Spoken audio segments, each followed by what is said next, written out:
So mostly we deal with the mind. And then there are others who also like to hide in groups. Hello, welcome once again to my YouTube channel. And this is Brian. And today we are going to talk about mental health. Kindly introduce yourself. Oh, hi everyone. My name is Stephanie. I'm a counseling psychologist by profession. And like you said, today we are going to talk about mental health. So mental health entails the psychological and emotional aspect of a human being, right? So mostly we deal with the mind and how it operates, how emotions and how emotions affect how we behave and influence our daily routines and activities, and things that may happen internally or externally that may affect the mind and our emotions. And in your introduction, you talked about mental health as a whole. Yes. Now, what are some of the signs of poor mental health? Well, some of the indicators of mental health may include insomnia. This is lack of sleep. Yeah, a person may tend to lose sleep, and others may sleep excessively. Then again, a person may eat excessively to manage their stress, and as for others, they just lack the appetite to. They lack appetite, so they stop eating the way they used to before. Then there are those who undergo social withdrawal. They stop mixing with other people and tend to sit and be by themselves. Yeah.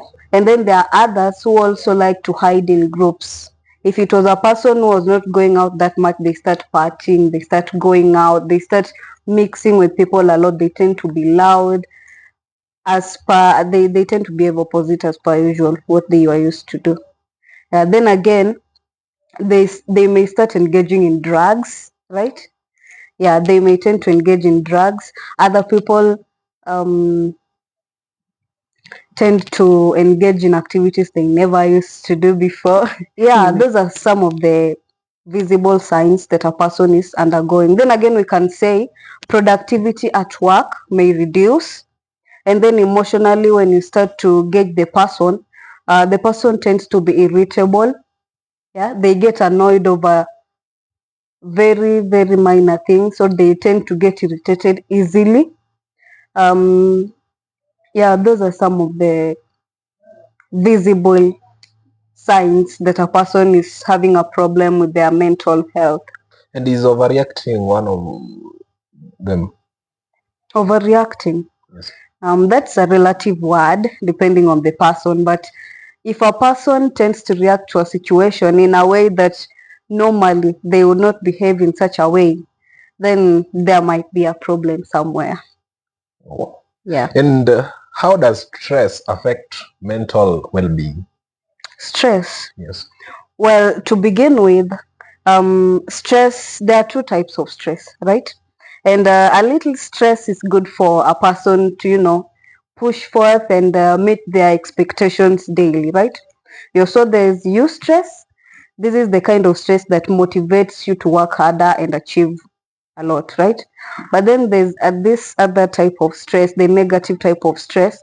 This is whereby it starts hindering you from achieving what you want. It now starts hindering your daily activities. It becomes too much to the point that you are not able to carry out your activities like you used to before. You cannot perform well, you cannot work, you cannot do your daily activities. Then when it reaches that stage, you can now say that the stress is negatively impacting your life. And would you consider being comfortable one of them? Being comfortable. Yes. How Because so? you've said a little stress is good for the body. Well, a little bit of stress is good to motivate you to want to achieve something, right? Yes. Yeah. Let me give you an example, right? When you want to achieve something, right? And you are eagerly anticipating something, there's this feeling of uneasiness that you will have to want to work hard for it to achieve it. That is one of the examples of eustress. So it's good to an extent, but when it reaches a point now, it starts affecting you mentally, physically, and starts hindering your daily routine, then you need to seek help. It's now a red flag. And how would you describe or define anxiety and depression? Anxiety and depression. Yes. Well, basically depression, I'll begin with depression, right? Yes. So depression is, let's say, a prolonged stress. When stress ranges over a long period of time, let's say over 2 weeks moving forward, then it might result into depression, right? Yes. But then anxiety, this is just a feeling of uneasiness that one may get, maybe due to an occasion, or maybe something triggered them, or maybe the environment or a person. Yeah, so a little anxiety is also not bad, right? As humans, we do become anxious. But when it reaches a point where somebody starts anticipating the worst, right? Then anxiety becomes harmful to your health and to your daily life. So you'd also say that a little anxiety is good for the body, like Well, even stress. as humans, we tend to get anxious about things, events, Almost even the every time. environment. Yeah. And even when we get introduced to new things, we get anxious. But now, when it becomes a situation that anxiety now becomes a burden to you, that you cannot be able to do anything. Let's say in a situation when you can now not step outside because you cannot mix with people, you are afraid of crowds, or you cannot be able to sleep because you are constantly anticipating bad things to happen or negatively anticipating things, then anxiety becomes harmful to you. How can someone start improving their mental health today?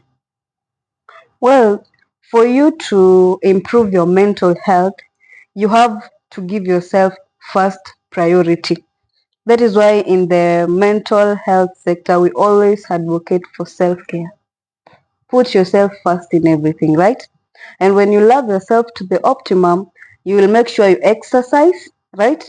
Exercise regularly so that you get to stretch your muscles and blood can flow in your body. Because when you do this, they feel good hormones, what are they called? The dopamine hormone will be produced in your body. That way you'll be feeling or having more positive energy. Then again, eat a balanced diet, right? When your physical health is okay, definitely it will impact your mental health as well.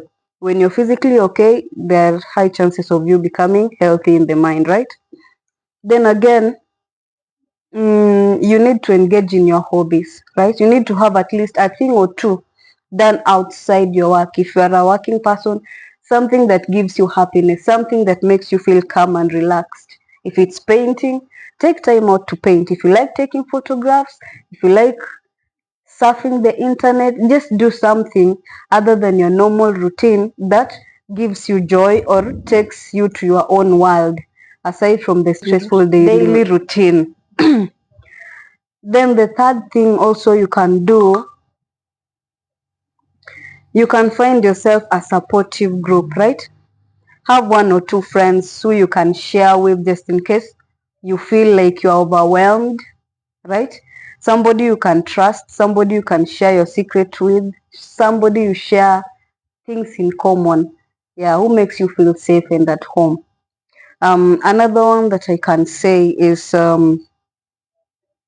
take time out when you feel overwhelmed as well. That is more or less connected to the other one, right? If you feel like something is too difficult to handle at the time, do not kill yourself. You can leave it and come back at another time. Yes, indeed. Yeah, because if you just continue killing yourself, you continue burdening yourself, that will lead to self-blame as well as exhaustion and burnout. And those are some of the things that will cause mental health problems if you're not careful. Yeah, then again, another way you can try to boost your mental health is by using social media productively, right? We now know social media is a thing and you cannot avoid going to the social media.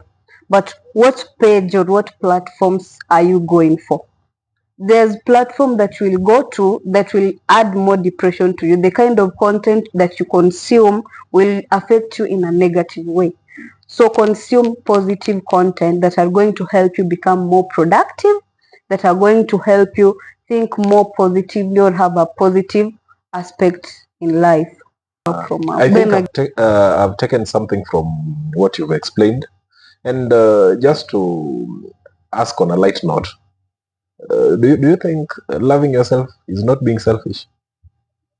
Well, a little selfishness is not bad in this life because you can be too selfless to a point that you get drained. Yeah? Yes. Yeah, so if you want to survive in this life, let me be the devil's advocate for once. If you want to survive in life, there's a level, a boundary. Let's just say you put a boundary where you do not expect someone to cross, no matter how close they are. There's a boundary you set aside for yourself. That is your personal safe space that somebody should not cross. I think that is what it is. And again, on your earlier statement, Mm-hmm. what advice would you give this guy who is almost losing his business? Mm-hmm. Like the guy is stressed. What advice would you give to that person? Because you've talked about taking a break. Well, in this case, a person is stressed because the business is not doing well. Is on the verge of collapsing. It's on the verge Yes. of collapsing. Well, apart from consulting business experts, financial experts that can give him more ideas on how to do it, the person can, take a break and re-strategize. You get what I'm saying? Yeah.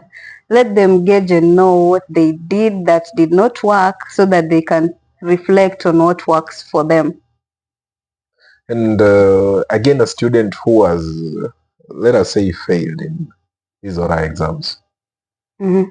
and probably he or she is almost losing it. Does taking a break also help such kind of problems? In this scenario, the event has already occurred. The exam has been done. The results have not been up to what they expected, right? Yes. So all they can do, and in this situation, the parents or the guardians need to be involved to show maximum support to the person who has done the exam, right? Then again, the person needs to show themselves some love. You get self-compassion. When you mess up, it does not mean that you are a failure automatically. And even if you are failing multiple times, it what gives success, isn't it? And even failing exam is not the end of life. There are plenty of opportunities you can still explore out there, and you can still go for your dream. No matter what grade you get, that does not mean that does not quantify who you are in life, and it does not define you. So just give yourself some love and show yourself compassion. And is it true that somebody can lose himself after multiple failures?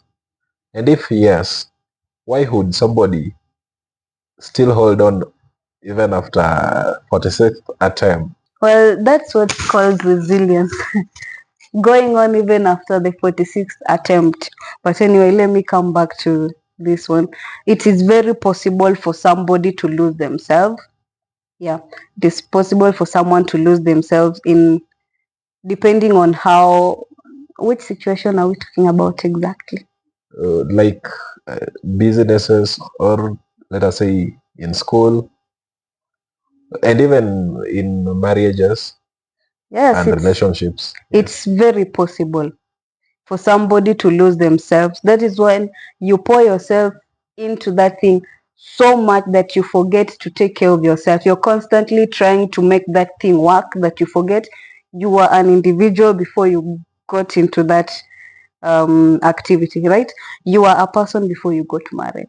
Yes. You are an individual. You are Brian before you got into a relationship, Yes. and it should remain as such. Because if you start tying everything you do to another person, then when the person is no longer there or there's a hitch between you and the person, it becomes a problem for you. You will be psychologically dependent on that person, which is not healthy for you. Yeah. So in a way, you're saying that I should prioritize my mental health goodness to any problem I face. And if yes, how is success guaranteed if I lose hope in the middle of almost everything to maintain my sanity.